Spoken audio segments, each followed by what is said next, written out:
Bom dia, pessoal. Bom, aula passada a gente viu que uma função f, como essa aqui, de um aberto de RP em RQ, quando as derivadas parciais são todas contínuas, então a função é diferenciável em qualquer ponto do domínio, né? A gente viu esse critério como um critério para saber assim, será que essa função é diferenciável? Quer dizer, será que eu posso aproximar ela por uma transformação linear e ter, né, isso, uma aproximação boa, né? Boa no sentido de que ela não precisa ser uma aproximação quando esse V, essa diferença V, vai se aproximando de A, né, vai se aproximando de zero só na mesma linha reta em direção ao A. Não só nesse caso, mas quando ela vai se aproximando, independente da direção, isso é uma aproximação boa, naquele sentido lá do resto, né, daquele quociente ir para zero. E a gente viu quando as derivadas parciais são contínuas, essa aproximação vale. E, portanto, a minha conclusão é assim, portanto, esse conceito de diferencial com aproximação linear e tal, não é um conceito de todo inútil. Tem muita função que pode ser aproximada dessa maneira, ou seja, pelo menos aquelas que têm as derivadas parciais contínuas, né? Agora, a aula de hoje, na verdade, ela é independente desse critério aí, dessa coisa de derivadas parciais contínuas. Eu estou já partindo do princípio que a função f é diferenciável, quer dizer, pode ser aproximada por uma transformação linear, né? E eu sei como é que é o comportamento dessa função nas direções dos vetores todos. Então, na verdade, eu sei como é essa transformação linear. Ela pega um vetor v e calcula a derivada de f no ponto A na direção v. Eu digo direção, mas na verdade é uma velocidade, né? Então, qual que é a taxa de variação da função f quando você anda saindo do ponto A em linha reta com velocidade igual ao vetor v? Essa é a derivada direcional. E se a f for diferenciável, ou seja, se for uma transformação linear, blá, blá, blá, blá, blá, blá, a transformação tem que ser exatamente essa daqui. A gente conhece a transformação linear. Dado uma função f diferenciável, a gente conhece a transformação linear dessa função f. São as derivadas direcionais, né? E o nosso objetivo hoje é calcular a matriz dessa transformação linear, que é chamada de matriz jacobiana, né? Tem gente que chama só de jacobiana. Jacobiana. Por outro lado, tem gente que chama o determinante da matriz jacobiana só de jacobiano. Português é bom porque você tem o masculino e o feminino para facilitar, né? Mas eu para evitar confusão, eu gosto de chamar a matriz jacobiana de matriz jacobiana e o determinante da matriz jacobiana eu chamo de determinante da matriz jacobiana.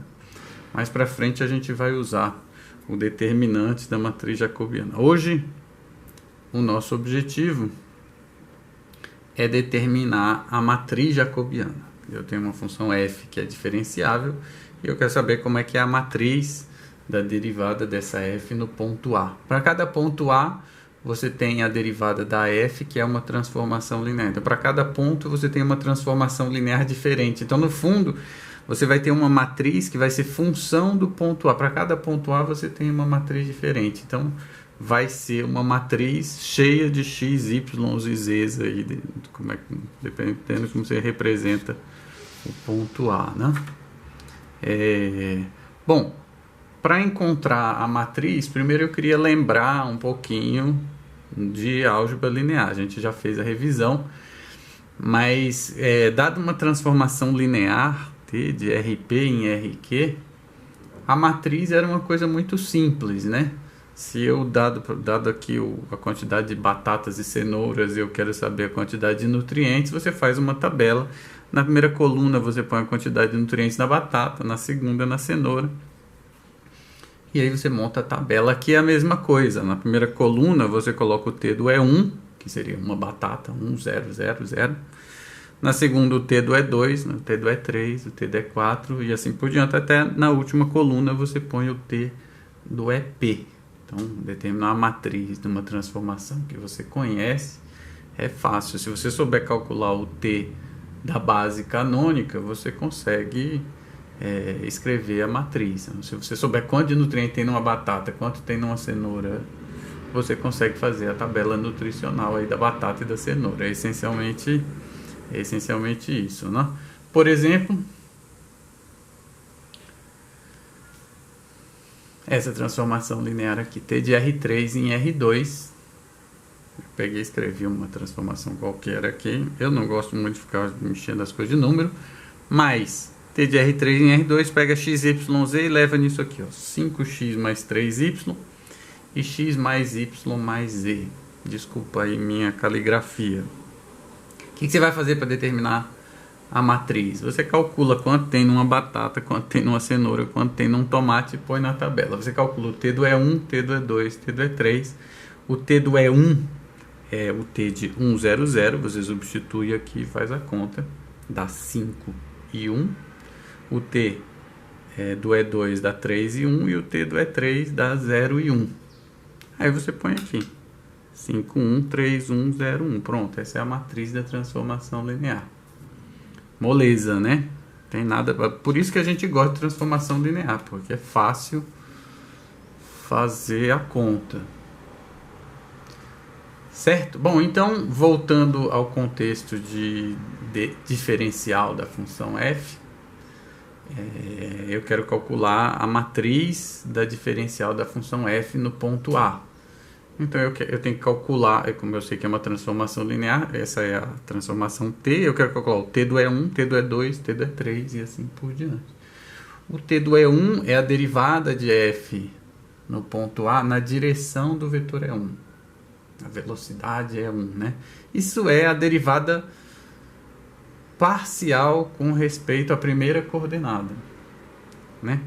Então, no final das contas, quando a gente for calcular aqui as colunas dessa matriz, vai ser a derivada na direção do vetor E1, a derivada na direção do vetor E2, a derivada na direção do vetor E3 e assim por diante. E no final das contas, isso são as derivadas parciais com respeito à primeira variável, à segunda variável, à terceira variável, assim por diante, até a pésima variável, né? A situação fica mais confortável para quem gosta de trabalhar com x, y, z e tal, quando você está em R3, em R2 e tal. Então eu escrevi aqui, para quem gosta de encher a coisa de x, y, z, eu peguei uma função de R3 em R2 e eu fiz o seguinte, eu escrevi essa função, ela tem a primeira coordenada do resultado, a segunda coordenada do resultado, a terceira coordenada do resultado, eu chamei de F1 de x, y, z, F2 de x, y, z e F3 de x, y, z. Então, no final das contas, o que eu tenho são três funções. Opa, deixa eu corrigir aqui. São três funções em R3. São três funções de x, y, z, de R3 em R, né? Três funções. E aí a matriz fica assim. A primeira coluna é a derivada com respeito à primeira variável. A segunda coluna é a derivada com respeito à segunda variável. E a terceira coluna é a derivada com respeito à terceira variável, que é a variável z. Então, derivada com respeito a x, com respeito a y, com respeito a z, né? Quando eu enxergo essa f1, f2, f3, é uma função de R3 em R. Agora, quando eu estou calculando a derivada parcial, eu fixo, por exemplo, parcial com respeito a x, eu fixo o y e o z e movimento só o x. Então é como se fosse uma função que sai de R e vai para R3. Essa é a primeira coordenada, a segunda coordenada, a terceira coordenada. E as funções que saem de R e vão para R3, a gente sabe derivar. E a gente já viu que a derivada você faz coordenada a coordenada. Então isso aqui é a derivada da f quando você trata o y e o z como se fosse constante, e deriva com respeito a x, e aí a derivada é feita coordenada a coordenada. As coordenadas são f1, f2, f3. Então, coordenada a coordenada, você faz a derivada. A primeira coluna derivada com respeito a x, segunda coluna com respeito a y, terceira coluna com respeito a z, e no final das contas vai ficar: a primeira linha é a derivada do f1, a segunda linha é a derivada do f2 e a terceira linha é a derivada do f3. Tá? Essa é a matriz jacobiana, que se você calcular essa matriz aqui, você consegue calcular a derivada dessa função f quando você se desloca em qualquer direção, com qualquer velocidade. Né? É só pegar o vetor velocidade e aplicar aqui nessa matriz que você vai ter, né? Aplicar aqui na matriz, você vai ter a derivada direcional com respeito a esse vetor aí. Certo? Então, moleza, fazer essa conta aqui é realmente muito fácil. E aí a aula ia terminar em 10 minutos, mas eu falei, deixa eu colocar um exemplo, né? Um exemplo simples, eu não vou ficar mandando ninguém fazer conta complicada de derivada, porque isso você faz no cálculo 1. Eu mesmo não sei fazer a maior parte dessas contas, então as minhas são todas assim, facinhas. Apesar de eu ter botado essa daqui, que para mim já é difícil, né? Para facilitar a nossa vida, eu vou assumir que o domínio de definição dessa f é para y maior do que 1. Então ela não está definida em todo o R2. E eu quero calcular a matriz jacobiana dessa f no ponto 5,2. Nossa, com muito número fica difícil. É mais fácil você calcular a derivada da f no ponto xy, porque aí você, na primeira coluna você põe a derivada com respeito a x, na segunda coluna você põe a derivada com respeito a y. Então você pega essa função aqui, xy, derivada com respeito a x, você trata esse y como se fosse constante. Então é uma constante vezes x, a derivada disso é a própria constante. Então tá aqui ela. E a derivada de x elevado a y com respeito a x, você trata esse y como se fosse constante. Eu botei uma hipótese trapaceira aqui para facilitar a minha vida. Então, fazer a derivada é aquela regra, subtrai 1 e... Ixi, é o contrário. Ih, tá tudo errado aqui. Peraí. Y x elevado a y menos 1. Eu adoro conta, porque eu erro tudo. Não, a derivada com respeito a x, dessa função x elevado a y, você desce com y e subtrai 1 lá em cima, como você faz a derivada de polinômio, né, ou dessas exponenciais aí. E a derivada, aqui a segunda coluna, com respeito a y. Então a função x vezes y, você trata agora o x como sendo constante e deriva com respeito a y. Vai dar esse cara aqui. E lá embaixo, x elevado a y, você trata de novo x como constante e deriva com respeito a y. Se eu não me engano, dá esse negócio aqui. Mas eu não estou garantindo não, porque eu sou ruim demais nesse negócio de conta. Então agora sim, você tem... a matriz jacobiana para um ponto qualquer, lhe pediram no ponto 5,2, você substitui por 5,2, e aí você vai ficar com x, que é 2, x é 5, elevado a 1, é 5, vezes o y, que é 2, então dá 5 vezes 2, vou botar assim... 2 vezes 5, 10. É só substituir aí o x, o y e tal. Esse aqui tá trocado também. O x é 5. Então esse aqui é 5. Aí, eu fiz tudo errado. Aqui um exemplo de como fazer a conta tudo errado. Perdão. Bom, eu já gravei esse vídeo, eu errei a primeira vez, eu estou regravando e agora eu vi que está tudo errado de novo.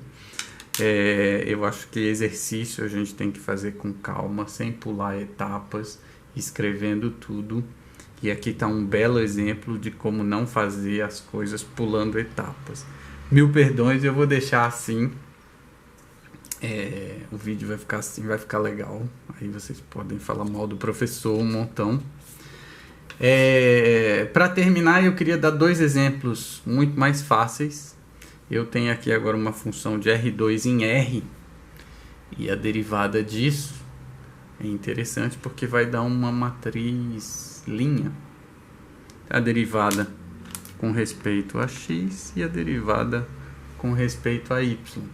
Aqui, cada coluna tem só uma entrada porque essa função vai em R, é só um número, né?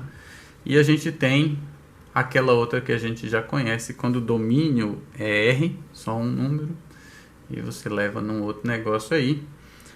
O resultado da matriz jacobiana vai ser uma matriz coluna. É o vetor velocidade, na verdade, vai ser a derivada com respeito a x dessas duas entradas aqui. Moleza, né? Bom, fora eu ter me atrapalhado aqui nas contas, é isso. Se você se atrapalhar assim na prova, é 0.